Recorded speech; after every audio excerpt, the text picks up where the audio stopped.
Good morning बच्चों।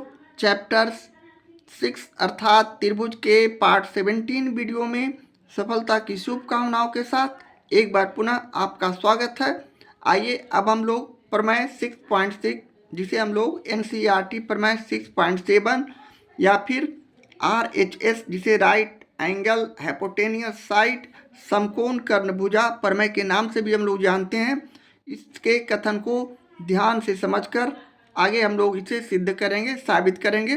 तो चलिए इसके कथन को हम यहाँ ध्यान से पढ़ते हैं। यानी यदि किसी समकोण त्रिभुज के समकोण वाले शीर्ष से, यहाँ हमने एक समकोण त्रिभुज बनाया ABC और इसके समकोण बनाने वाले शीर्ष यहाँ समकोण यानी ये 90 डिग्री का, ये समकोण त्रिभुज में एक कोण 90 डिग्री का होना आवश्यक है। तो ये हमारा समकोण त्रिभुज हो गया और इसके कर्ण पर हमने लंब डाला जैसा कि इसके कथन के अनुसार है। तो इस लंब के दोनों ओर बने त्रिभुज इधर और इधर बने संपूर्ण त्रिभुज के समरूप होते हैं। दोनों ओर बने त्रिभुज संपूर्ण त्रिभुज के समरूप होते हैं तथा परस्पर भी समरूप होते हैं। यानी इसमें 3 कंडीशन। तो यहाँ हम इसे इस प्रकार लिख सकते हैं। यानी हम दिया है और त्रिभुज ABC में यहाँ बड़े त्रिभुज में ABC में क्या क्या दिया हुआ है। तो कोण B बराबर 90 डिग्री और BD परपेंडिकुलर AC यानी BD AC पर लंब है। तो हम इसे इस प्रकार इसे BD लंब AC। तो हमें क्या क्या सिद्ध करना है। तो सिद्ध करना है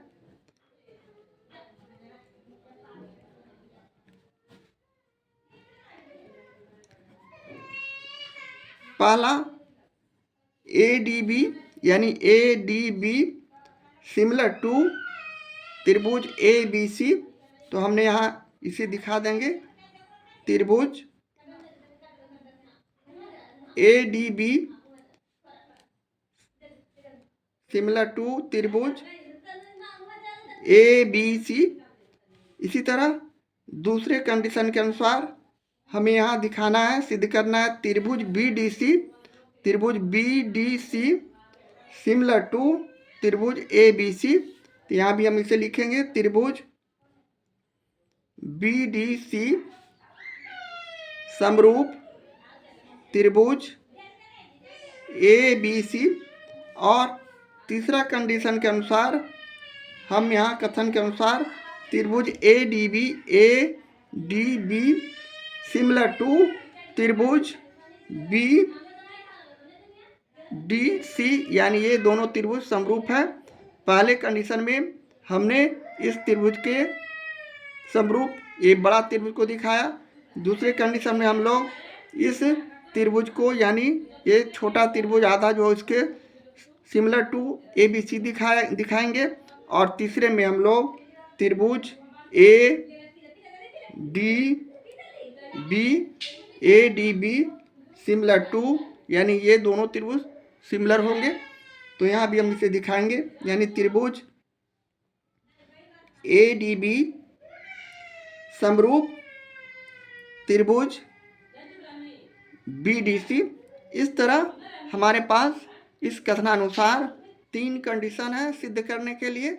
तो चलिए सबसे पहला कंडीशन को सिद्ध करने के लिए सबसे पहले उसी तरह हम उपपत्ति को लिखते हैं। यानी त्रिभुज ADB और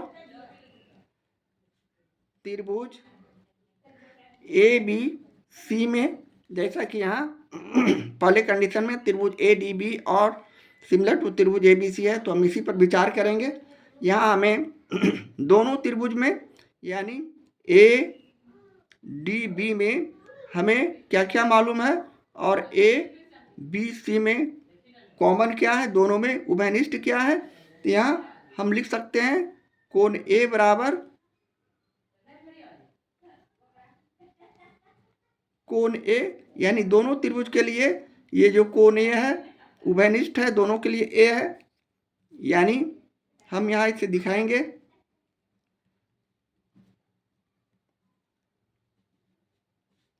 उभयनिष्ठ।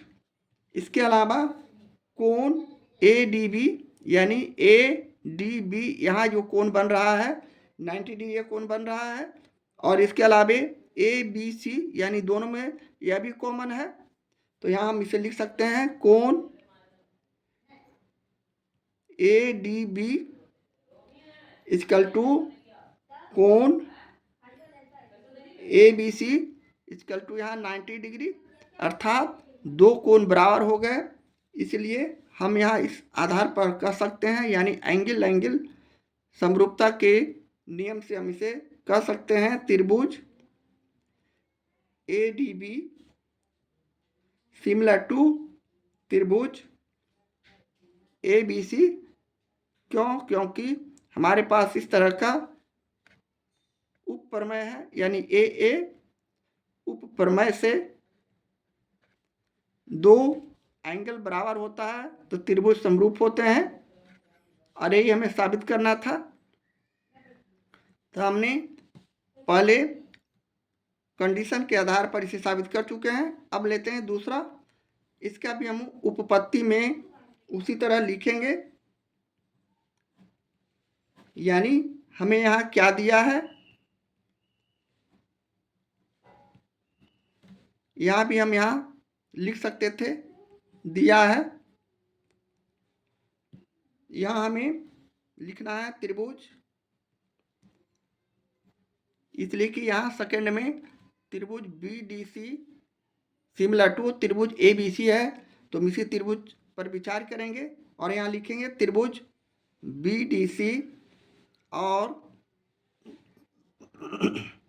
त्रिभुज ए बी सी में। यहाँ हमें दोनों त्रिभुज में, यानी आप यहाँ चित्र को देख सकते हैं, त्रिभुज बी डी सी में यहाँ कॉमन सी है और त्रिभुज ए बी सी का भी कॉमन सी है, यानी दोनों में सी हमारा क्या है, उभयनिष्ठ है। तो हम यहाँ लिख सकते हैं उसी आधार पर कोण सी इक्वल टू कोण सी, जो कि कॉमन है, यानी उभयनिष्ठ है।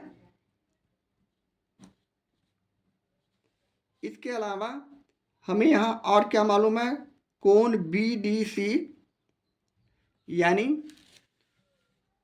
इस कोण के बारे में बोला जा रहा है बी डी सी बराबर हमारा कोण ए बी सी, यानी हमारा जो एंगल है ए बी सी, यह भी 90 डिग्री और यह भी 90 डिग्री, इसलिए कि ये परपेंडिकुलर है एक दूसरे का। तो हम यहाँ इसे दिखा सकते हैं 90 डिग्री 90 डिग्री हमारा ये दोनों कोण है।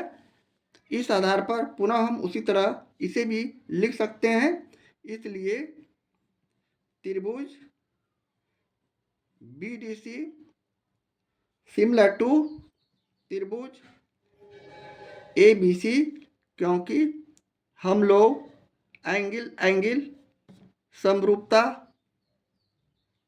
उपप्रमेय से जानते हैं।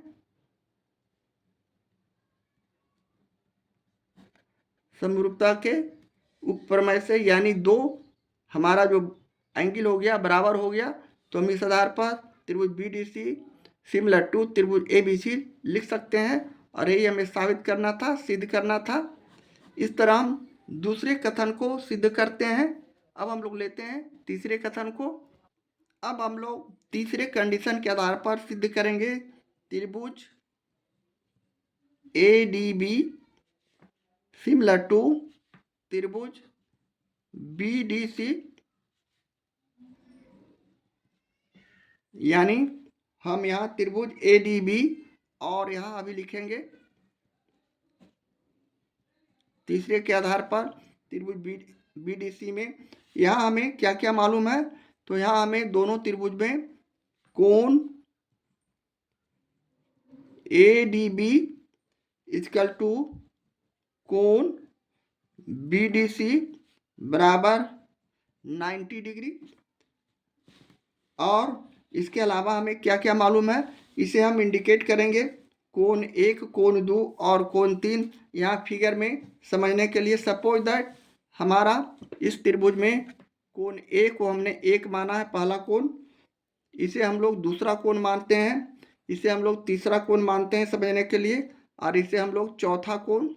तो इस आधार पर हम यहाँ दोनों त्रिभुज में जो कॉमन देख रहे हैं उसे लिखते हैं, यानी कोण ADB और कोण BDC में कोण ADB बराबर कोण BDC बराबर 90 डिग्री, जबकि अगली स्थिति में हमारा जो कोण हो जाएगा यानी कोण 1 प्लस कोण 2 बराबर भी 90 डिग्री। यहाँ कोण 1 और कोण 2 90 डिग्री क्यों होगा? क्योंकि यहाँ कोण D जो है 90 डिग्री है, तो ये दोनों जो हो जाएगा जोड़ने पर यह भी 45 डिग्री का या कुछ भी हो सकता है, यह भी 90 डिग्री होगा। इसी आधार पर हम अगला कोण 2 और कोण 3 को भी कोण 2 प्लस कोण 3 बराबर भी 90 डिग्री लिख सकते हैं। इसे भी आप उसी तरह समझ सकते हैं, कोण 2 और कोण 3 इसलिए के 3 ये भी 90 डिग्री होंगे, यहाँ परपेंडिकुलर है, यह 90 डिग्री होगा ही। इस तरह दोनों स्थिति में हम कोण 1 प्लस कोण 2 बराबर 90 डिग्री, कोण 2 प्लस कोण 3 बराबर 90 डिग्री, इस तरह यहाँ भी वही कंडीशन, यानी दो त्रिभुज के दो कोण आपस में सिमिलर हैं यानी बराबर हैं, तो इस आधार पर इसे हम इस प्रकार दिखा सकते हैं। इसलिए कोण 1 प्लस कोण 2 प्लस बराबर कोण 2 प्लस कोण 3, और ये सभी ये और ये कट जाएंगे तो हमारे पास बचेगा, इसलिए कोण 1 बराबर कोण 3, यानी कोण 1 और कोण 3 जो है यहाँ बराबर हो जाएंगे। फिगर के अनुसार कोण 1 और कोण 3 आपस में बराबर हो जाएंगे, यानी यहाँ भी वही कंडीशन, दो कोण बराबर रहने से हमारा जो ये त्रिभुज होगा सिमिलर होगा, समरूप होगा। इसलिए इस आधार पर हम यहाँ लिख सकते हैं त्रिभुज ADB सिमिलर टू त्रिभुज BDC, और यह किस उप प्रमेय से है? तो एंगल उप प्रमेय से।